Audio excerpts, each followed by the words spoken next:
I mean, I realized how much of an idiot I was. I was such an idiot. I mean, so stupid. It's embarrassing to admit it, but it's true. I don't wait for nobody. I'm a summer name on the dotty. City lights call my name, drawn to the flame, and I'm feeling kinda naughty. I hit the ground running, step out the door. Oh, nice. And you've been working there for a while now, right? 25 years. I just had my 25th year at P&G. Yeah. Oh, crazy. Long time. Yeah. Yeah. But it's an awesome company. I absolutely love it and love being part of it. So yeah, it's been a good place for me. How do you deal with, if it's now like either or of these two passions? Yep.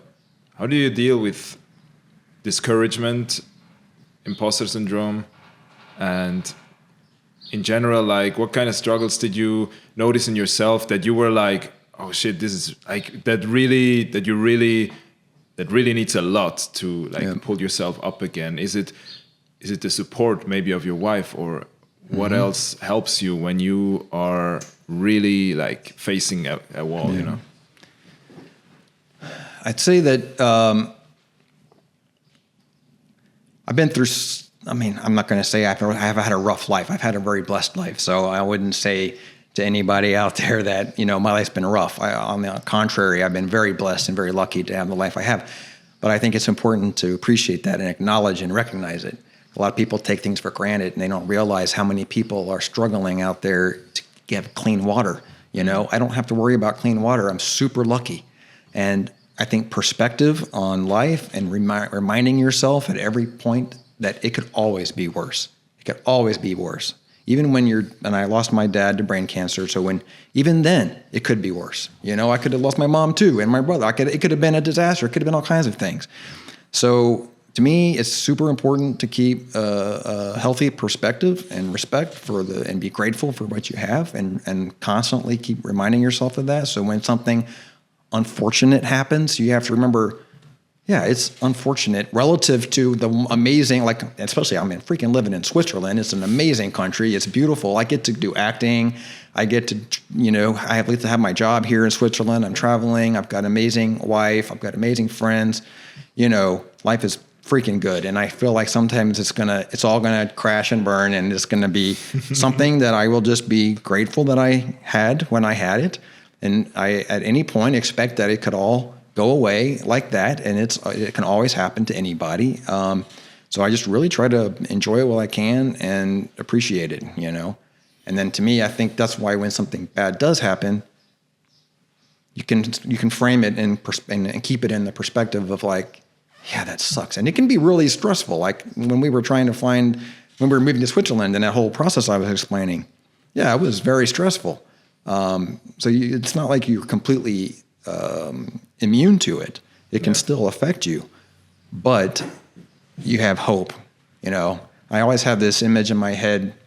There's this Mission Impossible scene where Tom Cruise, like there's a train and the helicopter blows up or something, and he's like running through the air and lands on the train, and the helicopter blade comes and almost cuts his neck, and he's, and I think that, I don't know why, but for some reason that image, that scene stuck in my head. Yeah. And whenever I'm in something tough, difficult, I think, okay, I'm Tom Cruise flying through the air. It looks like I'm going to die. It looks like this is going to be, but at some point, I don't know when, I don't know how, I'm going to be stopped. It's going to be sitting there. I'm going to be fine, probably, maybe. 10 years from now, I'm going to look back at it and it'll be a memory. It'll be maybe a funny story, maybe a sad story. I don't know, but I will get past it and I'll move on, So I also kind of think about it like that. Yeah. Yeah. Which is just that, all good. This is so interesting to hear in general. But has it always been like that for you, or do you notice that you, let's say, got better at this, like this kind of mindset, because it sounds really healthy to me. Has it always been like this, or was there a time in your life where you feel like maybe you needed to hear this that you just said? I definitely did not have this mentality when I was a teenager. I had dreams of suicide. when I was a teenager. I got scars on my wrists where I was attempting or playing. Like I knew I wasn't going to actually do it, but I wanted to, and I dreamt of it. But I knew I didn't have the courage to do it. So which made me even more depressed to some degree. Like, can't even do that, you pathetic loser, So I had very low self-esteem. I had a very bleak outlook on life at these points in my life. I was very lucky to have a good family that I grew up in and got through that stuff. I think when I joined P&G, and one of the reasons P&G is so means so much to me is I joined this company and became part of this community of people who are from all over the world, and they support each other and train you and guide you. And I learned so much in my life from these people at P&G that I learned from, and they shaped me into who I have become in a huge way, seeing the world, traveling. And I think that also opened my eyes, and you become less ignorant. It's very easy in the U.S. You're not exposed to a lot of extra cultures outside of Cincinnati, Ohio, where I grew up. And it wasn't until I joined P&G that I had my first exposure to to the rest of the world. So then I started really, I think that was the turning point for me, starting to appreciate what the rest of the world is like and how blessed I was. And I think that was a turning point. Yeah. So it's you would say the people at P&G and also traveling. Was it? Yeah. Yeah, traveling. I mean, I realized how much of an idiot I was. I was such an idiot. I mean, so stupid. It's embarrassing to admit it, but it's true. My first trip to Japan was for 4 weeks. Yeah. And I thought, Japan. Oh, they eat sushi over there. Well, I don't really eat sushi. What am I going to eat? I better pack some cereal bars or something. Seriously. So I had cereal bars on my luggage. Of course, I had a gigantic, massive thing because I wasn't traveling that much at that time. So I had this huge luggage. Half of it was clothes, half of it was food or whatever. Yeah. Of course, the first thing I do, I step off the plane in the airport. The first thing I see is Kentucky Fried Chicken. I'm like, you freaking idiot. Yeah. Good grief. So, yeah. How old were you there in Japan? I would have been, that was 2004. And okay. I would have been, 24, 25, something like that, I guess. Yeah. Mm. Yeah. So I really became humble on that trip. Yeah. And also I was afraid of the culture. It was such a huge culture shock. You can't even read the characters. And not only did I learn that I could survive that trip, I fell in love with Japan. Yeah. With the culture, the food. I thought the food was the last thing I would like. Mm. I left that country like, their food is amazing. It's so much. And why don't we have food like this over in the United States, Yeah. And it just blew my mind. And as I traveled to different countries within Europe, all of my stereotypes that I imagined were crap. Yeah. It's like these stereotypes. Well, except the Italian speaking, that one was true. But all the other ones weren't, pretty much. You mean Italian speaking in Japan? No. I'm just saying when I traveled to Italy or I traveled to Germany and I had these presumptions about how people would be. Oh, okay. Right? Okay. The Germans are like this and the French are like that and the Italians are like that, And then you get there and you're like, they're not like that. That's bullshit. Like, it's complete ridiculous. Although some are, I guess, but that's cool. I mean they're based in, they're found, but any generalization is a lie. That's the reality. There's always people who represent that generalization. Yes, but if you generalize that to a culture, you're not giving them credit for the majority of people who aren't like that. So I think that's another thing you learn. Same, and also I hear people's impressions of Americans and think we're not like that. Yeah. So, you kind of see both sides of the coin. So you said you were 23? Yeah, 23 or 24. I was born, no, I must have been 30. I must have been 30 because I was born in 74 and it was 2004. So I was 30. Okay, yeah.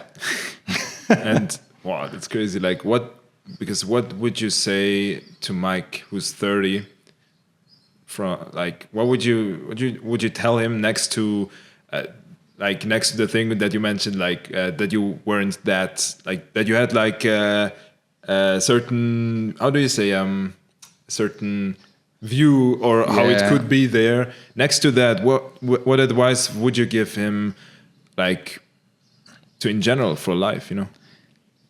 I think I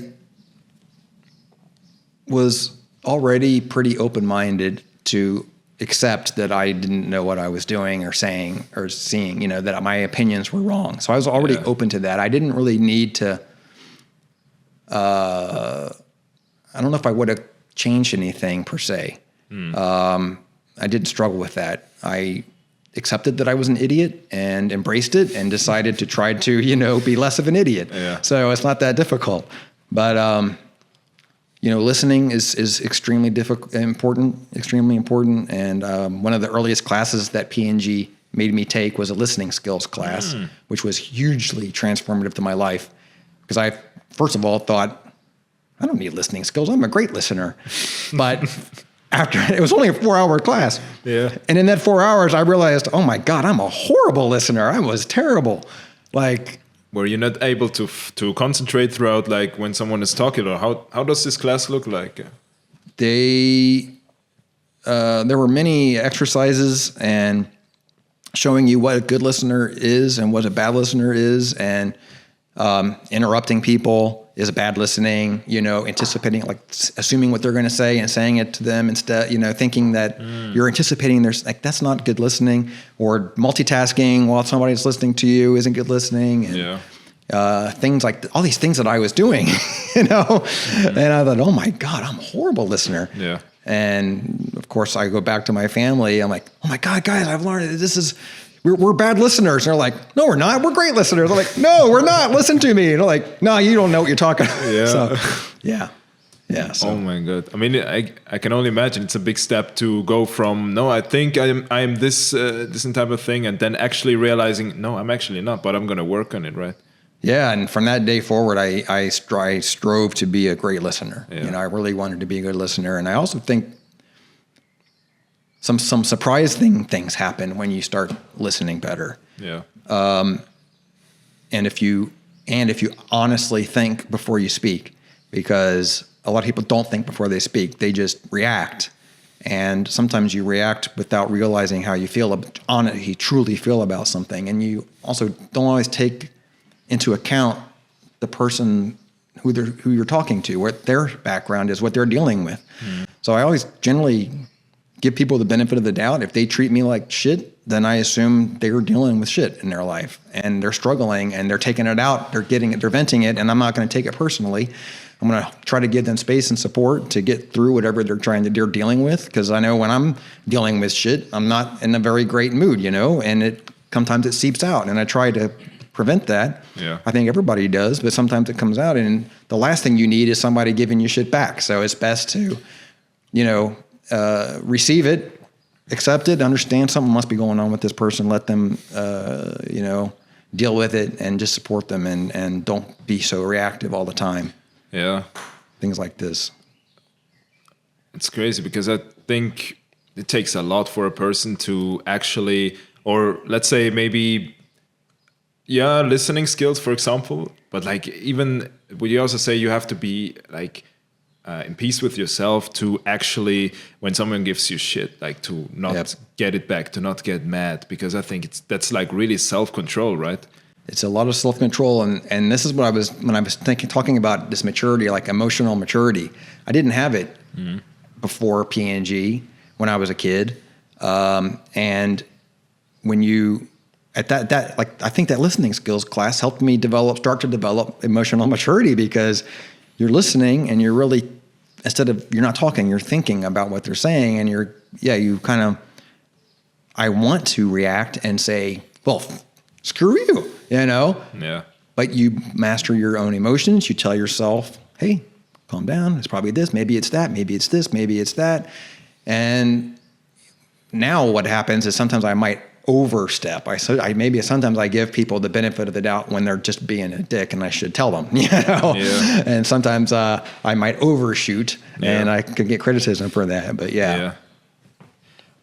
I mean, do you mean with overshoot, like that there, because there is like this balance between like when someone gives you shit, to, you know, react in a way of, hey, I know you're dealing with your stuff, so I get it. Yeah. But like the fine line between when someone is like really offending you, you know, like how do you find this line? Exactly. Because you still have to like kind of want to defend yourself, right? Yeah, to me, it's kind of like a 3-strike policy. You know, if they do it once, I'll give them the benefit of the doubt and assume something. If they do it twice, I'm like, okay, you know, noted. And if at that point I'm already pretty much going to be out of my life because I just don't need to deal with that stuff. So if there are toxic people that you can then, and number one thing before you have that 3rd strike, you talk to them about it. You know, you treated me like this, you treated me like that. We had this incident. What's going on? Did I do something to you? Did I offend you? You know, people don't talk enough, you know, and there's a saying, they say 99% of the world's problems can be solved with communication, you know, and I believe that's very true. Yeah. So I see so many people frustrated with their mom or their sister or their, you know, a lot of family or colleagues. And I'm like, did you ask them about it? Yeah. No. Well, then maybe it's like completely not in, you don't see it the way it is. Maybe you're seeing it a different way and you just need to talk to them. And it's so funny how difficult sometimes we find it, where it's such a simple solution to a problem evades us because we don't think about just having a conversation with the person, you know. Because it's not comfortable, right, to go into this kinds of topics. Yep. But being able to again, mastering your emotions and stepping back and talking objectively about it with them, be like, this happened, that really pissed me off and it hurt my feelings. Yeah. And not being like, you jerk, you really, you know, but staying calm and talking about it from a distance. And I think that when you're doing the work that I do, and I deal with, I'm changing how people work, and people don't want to change how they work, and they get frustrated and they get angry and impatient, or we're late on something, or we need more money, budget, whatever. And there's a lot of emotions, and you can't get emotional in these business conflicts. You got to work through things with people and trust them. And you know, people put a bug in the software, and then it completely has a huge problem and like can even contaminate our product, cause products to be made bad that we have to recall or something. And it's like, oh my God. And you could, why did you do that? Why did you put a bug in the software that caused all these problems? You know, you idiot. But how's that help anybody? That doesn't help. You want to say that, you want to scream at them, but you say, look, did you want it? No. Did I want it? No. It sucks. Let's move on. You're learning from your last mistakes. I learned from my mistakes. Let's keep going. Let's, you know, do this together. And ultimately people respect that. And I think it's critical for making, you know, productive, successful teams and productive and successful relationships with people ultimately, you know. Do you know the book, How to Make Friends, How to Win Friends and Influence People? I've heard it. I haven't read it. Because it just reminded me of what you said with the PNG made you take the class of listening. Yeah. And this book was written by Dale Carnegie. Okay. And I think it was like pretty revolutionary book because he did these seminars, you know, for like all over the world for, I think, CEOs and like just people that were really like top tier management positions and everything. Yeah. And it was like simple, I think a lot of principles in this book, and one like that you could really practically on the next day, like after the seminar, you could practice it or adjust it to your life. And it also like it's described in this book like how the experiences were of all those people. And it was like you mentioned now with the listening, and that was one of the principles, for example, like or talk in terms of the other person's interest, or smile, you know, or in general, like such. And you know, I read this book once, and I was like, these things are so simple. Why am I not? Well, like, why is it so difficult to do it? Like, it's almost like why is our brains like wired like this? Yep. Is it that it's just not comfortable to, or that we I believe we as human beings, we have really like this side, like we like, let's say we love to, we are self-centered. We love to talk about ourselves, or Yep. Yeah. Generally, people are in their heads, and yeah, often the idea just doesn't cross your mind. You need people near you. I mean, when you're in a difficult situation, you usually can't see it. So you go to somebody else, and they're like, "Oh, do this or do that. Why don't you just this or this?" And you're like, "Oh yeah, I didn't even think about that." And same for you when your friend comes to you, and you're just like, "Well, then stop doing that, you idiot." Like you can see things when you're outside of it. So being amongst people who help highlight those things for you is critical. And I remember the very first time that happened to me, there was a guy reporting to me, and he wasn't doing a very good job, and he wasn't doing the way I wanted. And I was complaining to my boss. I'm like, "Man, he's not this and not that. I don't know why he's doing this." And you're like, "Did you ask him?" Huh. Well, that's an idea. Again, you're like, "Yep. Again, idiot. Idiot check." So yeah, like, I don't know why I didn't even think about it. So you just need some people around you to remind you of these things from time to time. Yeah. And like to meet people that are actually listening to what like you're saying. Like, would you say, have you noticed like in just throughout your whole like career so far, like also in business, like have you observed something like this, like people that aren't really good listeners or something? Yeah. They're everywhere. They're everywhere. How does it, is it always the same scheme, like that people are listening, but actually you notice like, okay, they want to talk about themselves, or they just switch, they're like, "Oh yeah, sure. But then switch the topic again too. Yeah, there's a variety of bad listening, interrupting is number one. My mom, she knows this. She's the worst. Yeah. I'll land and she'll be like, "How was your trip? Was it a good flight? Did you have meal? What did you have? Did you have something? Did you kiss me to drink?" And I'm like, "Do you actually want me to answer any of these questions, or do you just want to ask questions?" I don't know like what to say. Where should I answer? So it's like every time I go to and see her, it's the same thing. It's hilarious. But yeah, then there's people that just don't care. And I think that's another thing I learned in the listening skills. It's like, if somebody doesn't want to hear what I'm saying, then I'll just stop saying it. Yeah. I'll just stop talking. I don't need to say what I want to say. So, and a lot of times people will pick up on that. They'll interrupt you, change a topic or something, and then you'll just kind of go quiet, and sometimes they'll realize, oh, I'm sorry, what were you saying? Yeah.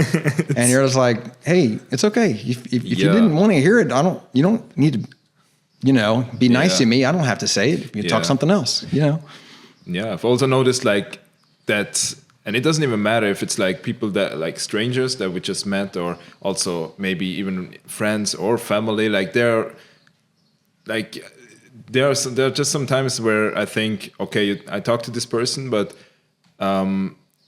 this person asks me a question, but I kind of can feel like it's not really truly meant. Yeah, they don't actually want to ask you. They want to talk about it themselves. Yeah, exactly. And I guess to realize that is like, I don't know. It's like it's just another thing about human nature that's interesting, And I don't know. Like I feel like I might be doing the same, but maybe I don't notice it. Maybe that's also part of human nature. That was one of the things they taught us in the listening skills class. Was another good listening skill is you ask open-ended questions, not yes/no questions, but you ask questions about and be genuinely interested in them.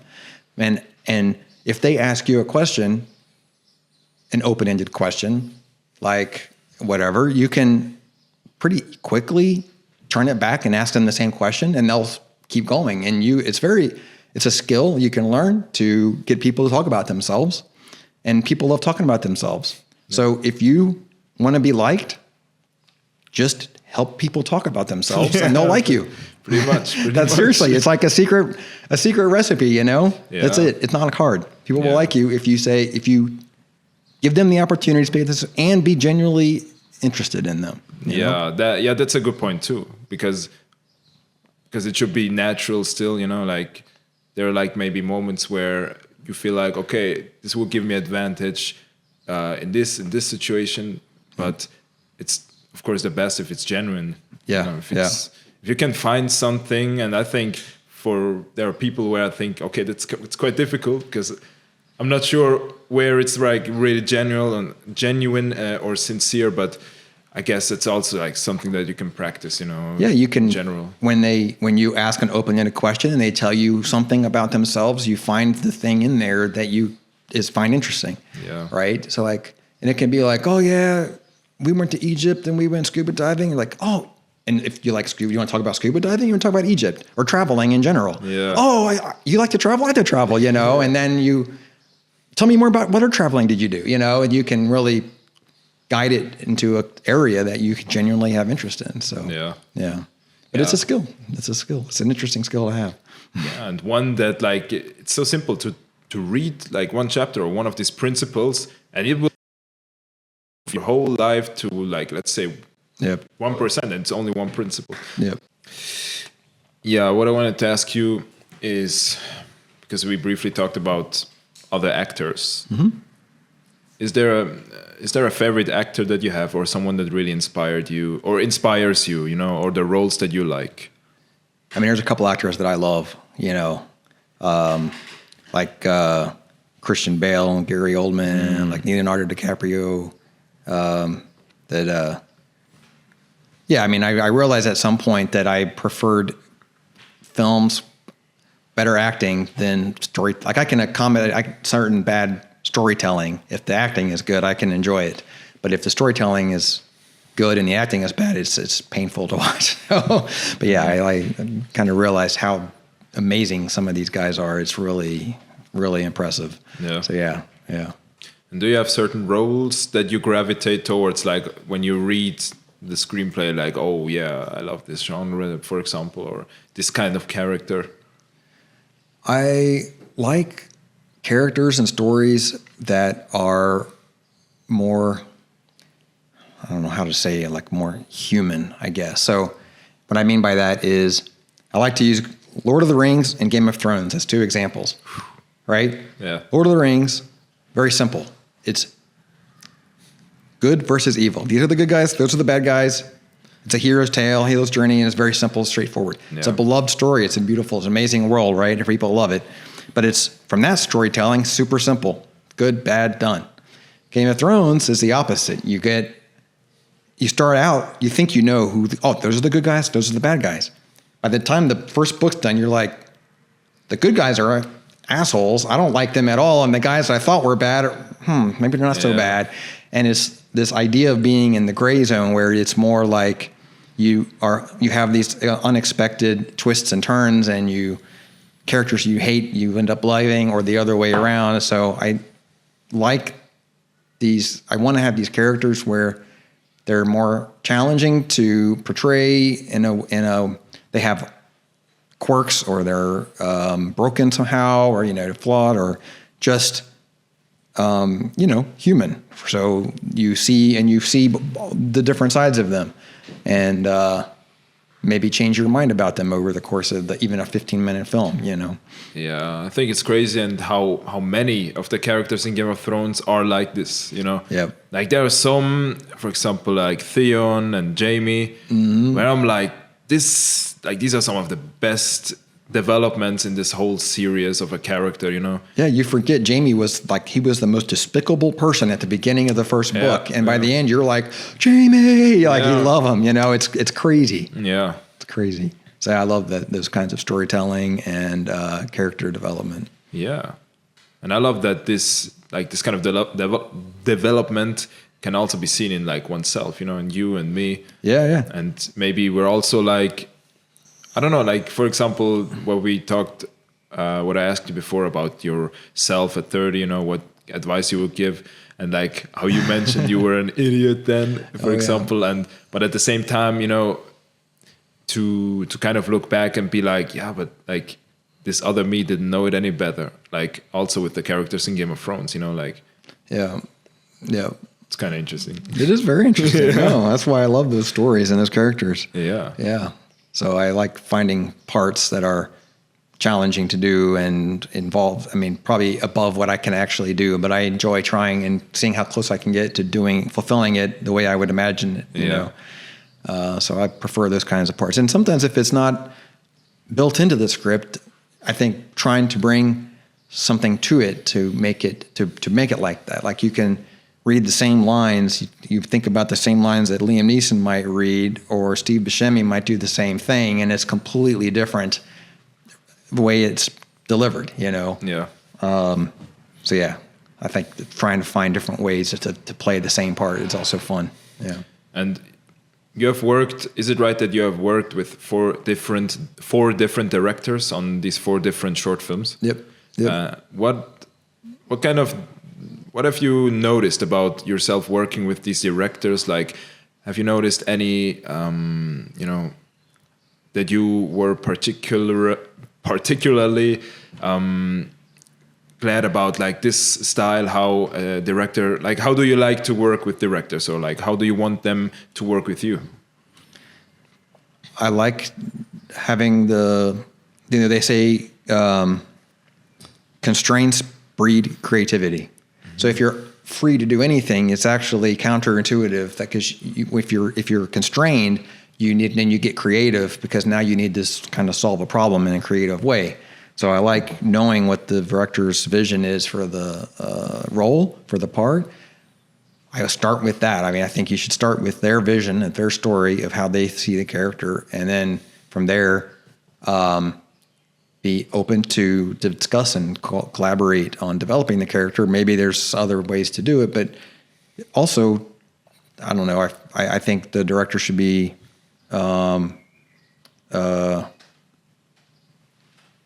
either open-minded to take some ideas, which they usually are, you know. But if they're not, that's fine too. Do they have a very specific reason for a specific vision? Then the actors should respect that too, and say, okay, then, oh, you want this line with these words? Okay, no problem. Then you do it, because there must be a reason for that. So do it to the best of your ability, and then be honest with the feedback. So if it's not good, tell them it's not good. Don't worry about hurting their feelings. Like, this isn't working. You got to do something else. Mm-hmm. And Nevin was like that with me, you know, because there was a specific scene where I was saying the lines that he wrote, and he's like, it sounds like you're talking to the audience, or like you're talking to the camera. Doesn't sound like you're talking to the actress in the film. And I'm like, but I don't know how else to say it. I don't know. And I was really stressing out at that point, like, oh my God, they're going to, I can't do this line correctly. And I went back into the bathroom, and I looked at myself in the mirror, and I was like, you ain't no actor. You don't know what the hell you're doing, you idiot. Because the lines were about convincing somebody, like, this isn't your house. This isn't where you live. This is, and I was like, all right, I'm going to just do that to myself, and talk to myself. And how would I say that to myself? And then I interpret that into the lines, and then came back and I was like, I think I got it. And I told him, and he was, that's it, do that, Yeah. So I was like, oh my God, thank God. Whew, that was a close call. Yeah. But that partnership that we had to find something that worked, in his honesty, like I'm sure he didn't want to keep telling me, no, that sucks, but he did, and pushed me to the point where I needed to finally find a way to get what he was looking for, and I'm glad he did, because that's one of my favorite scenes now, So that was what I would ask directors to do with actors. Yeah. So basically to have a vision, but to still be open to develop the character. Yeah, up to a point. But provide constraints, and then provide feedback, and honest and criticism feedback, and the actors should be professionals enough to take it and incorporate it and adjust to their vision. Like, it's not about, I don't know. I haven't worked with a lot of actors. I've started working with more and more, obviously, in the last 2 years, but some seem to have a philosophy that the actor's job is the job to interpret the role and bring the character, and that's not their director's job. But I feel like I don't fully understand that philosophy. I would think of it starting with the director has the vision of what the character should be, and then we should work within those constraints to find something. And maybe we can push it a little bit this way or a little bit that way, and try to explore together and find out exactly what they mean. Or maybe they see something they like that's a little bit different, but it's still in the same vicinity of what their vision is, not some completely random off thing, you know. Yeah. So, yeah, but that's what collaboration looks like, you know. And it's like it just like never fails to amaze me how strong passion or like this passion for storytelling, like this goal to just really bring it out as you have it in mind as a director, for example, because that's a lot of work, right? To develop all that, and you couldn't do, I guess you couldn't do that if you weren't like really like if you weren't loving like the role, right? Yeah. If you didn't really want it, like. Yeah. To me, it's like a problem. It's like solving. I mean, I'm an engineer, so I think about it. It's like solving a problem. Like, okay, I need to try to portray this character in this way. Can I do it? And why are they like this? I'm super logical. You know, I'm also a software programmer, so things need to make sense to me. So if I don't understand why they're acting a certain way in a certain scene, I'm like, this doesn't make sense. I need to explain this, or else I get kind of consumed with the problem, as you might say it, and develop it from there. So nice. And you mentioned that your wife had an impact on your acting life, right? Yeah, big time. I mean, first of all, she introduced me to improv.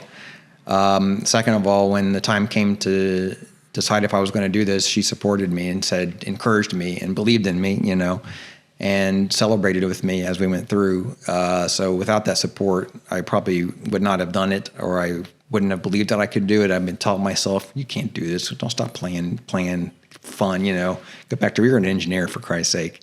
But she supported me on that and pushed me there, and we support each other. She's also a very creative person. She just published her first book. Yeah. So like Physics of Death, right? Yeah, Die Physik des Todes. Yeah. It's a German. We're translating it to English now. Yeah. So we want to launch that in the English-speaking markets next March. Yeah. But yeah, wow, it's very cool. Because I've seen some posts about it, and I've seen it. It looks really cool, like the cover and. Yeah, I helped with the cover. Now it was her vision, but I helped execute it. And then in her book, it's super cool. I mean, she's a scientist, and she tells the story of a vampire in a scientist academic world. Yeah. And it's this clash of two worlds, and it's really funny. Wow. It's a funny story. She plays with the idea of Schrodinger's cat, which is both dead and alive at the same time, which is the same as a vampire. Yeah. Vampires are dead and alive at the same time. Yeah. And so there's this theme that goes through the whole book. But she has a lot of things she wants to say, and she says them well in this book. It's very entertaining. And we talk about doing short films out of either this book, or she's working on a huge sci-fi epic series that she's dreamed of since she was a kid. And we even wrote a short film script for one scene from that we think would be a really cool short film. So someday I think about maybe trying to produce that. I think that would be fun. But we'll see. And how long did it take her to write that book? The vampire one was it was her very, very first book. She was taking a course and she was using it to learn. So it took her maybe 2 years, 2.5, something like that. Yeah. And when you have a book ready, do you then go to a publisher, or is it like in between? You can. She chose to self-publish it. And so she learned how to do the typesetting and the layout, and found self-publishing companies where you can do all the work yourself and then submit it to them, and then they can distribute it to the markets, basically. So yeah, she figured all that stuff out. It is insane how much it's a lot of work. Yeah. It's a lot of work. Yeah. But it's very cool. Now she's figured it out. The next time will be easier and easier. So yeah. But she struggles with different languages because you have German markets and English-speaking markets. So do you have two blogs, and these are in German and these are in it? It's like, it's exhausting. So it's just a lot of work you don't think about until you're in it. Yeah. But yeah. So yeah, she inspires me in a lot of ways. She's a very, very hard worker and believes in herself and believes in me, and it keeps me going. So we think we have a lot going for each other, supporting each other in our pursuits of art and creativity. Yeah. Wow. And It's really nice to have a partner like that. It's very important. Yeah. And how long have you been married? 5 years. Just over 5 years. Yeah. Yeah. And she already lived in Switzerland before you came here. No, she was in Germany and in Tübingen, and so when she got her job offer, she was finishing her PhD at Tübingen, and so she was looking for a job. And then when she got the job, was at the same time we got married, and that's when we moved to Switzerland. Oh. Yeah, Wow. so we moved there together. Yeah. Yeah. Yeah, it's been a crazy ride Yeah. coming to Switzerland. And getting into this world of acting and stuff, it's been an absolute blast. Yeah. Love it. So, yeah. So I have one more thing that's on my mind for, let's say, you're both worlds of corporate and acting. Mm-hmm. You know, like these two passions. Yeah. If I'm right about that. Yeah, yeah. If you, just a scenario, if it would be taken away from you, or it would be like frozen for like, you know, the next 5 or 10 years, and you would have to Choose one? no, you would have to take an alternative life. What would be the next best possible thing that would come close to what you love, like what you love about your life now, you know, like in terms of like, let's say, profession and acting. Is there anything else, you know, that maybe you would be like, okay, if I couldn't do that, then the closest thing would be that? Let's say you could never do that again. Acting, if I couldn't do acting and I couldn't do my job, the only other thing that I always thought about was I really want to bring the art and business things together. So I would think about like art, contributing to art somehow. Anything from like, I thought about one topic that my wife and I are passionate about is being child-free. We're a child-free couple, proud to be child-free, but sometimes it comes with people like, oh, you're child-free, I'm so sorry for you. Like, there's nothing to be sorry about. We're proud, you know, we don't judge those who have children, but it's like trying to live a child-free life. And so, you know, I thought, and there's a lot of misinformation out there about child-free living, and I thought, oh, it'd be cool to like procure artists who have art around this topic and create a show in the Trafo in Baden or something, and you know, and these kinds of projects, something like this, I think would be a lot of fun. So those were some of the times I've daydreamed about doing something like that. Yeah, I think it would be pretty cool. As an alternative life, huh? Yeah, I think it could be fun. It could even be difficult. It'd be a lot of work. Yeah. Or a writer, you know. I think I would enjoy writing, but I have to do the editing. I don't think I could do the editing. So, but yeah. I mean, editing the book. Like writing it the first time, I think would be fun. Writing it the second and third and fourth and fifth, and like, oh my God, I think that would drive me crazy. What I'm not familiar with this. Like a second time for what exactly? For you know, you write the book and then you read it the second time and you're like, oh, that's crap. And that's rewrites crap. and everything. Rewrites. Oh, yeah. I don't think I would have the patience. I'm not very patient. I mean, I'm patient with people. That kind of thing, I would want it done the first time. I wouldn't want to rewrite it 20 times. Have we met before? Yeah. I rewrote it a lot of times. It drove me crazy. And you know, like, because it was like, I think from the day that Flavio texted me about the script to the day that we shot it, right? Yeah. It was like 1 year.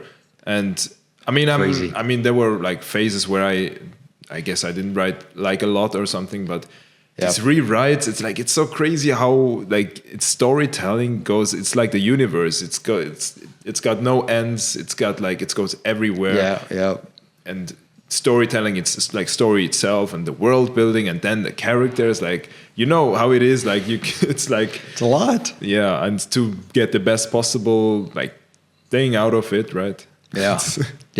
I don't know if I would have the patience for it. I mean, it's definitely an art of passion that you really have to follow through on that. I don't think I can do it. Yeah, I'm kind of fascinated by actually exactly that, how many takes of a shot or how many rewrites of a script it takes to actually get to this point where you're like, okay, now we get it.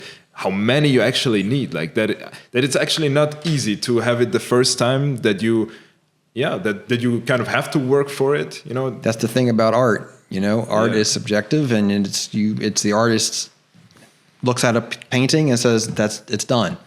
Like, how do you know when it's done? And that's how that's the interesting thing about art. Yeah. Art drives you crazy too. It can drive you crazy. But you gotta love it. Anyways. You gotta love it. Yeah. It's definitely a passionate thing. You gotta have a passion for it. Yeah. So, Mike, do you have something on your mind anyways, or like just a question in general? No. I had a great time here with you. It's been a lot of fun. I'm really very grateful that you invited me to come do this with you. My pleasure. Thank you for that. Pleasure. I really want to see the acting and film community and art community in general in Switzerland grow. Mm-hmm. I don't know what kind of role I can play in that, except I think the role you have here doing these kinds of things are important to build a community, to grow it. I hope we do more, keep doing this and doing more of it. I just met another guy in Zurich named Jesse Tischler. He has an actor coach and acting studio, and he's also seems to be very actively growing a community of players in Switzerland and trying to be proactively growing this area, because it's really seems to be quite thin, and a lot of opportunity for growth, and it would be great to see it grow. Yeah. So if I can play some small part in that, awesome. I'll be doing that, and anything I can do to support people like you and him and other people to keep doing what you're doing, I mean, I count me in. So, yeah. Yeah, and it was my pleasure too.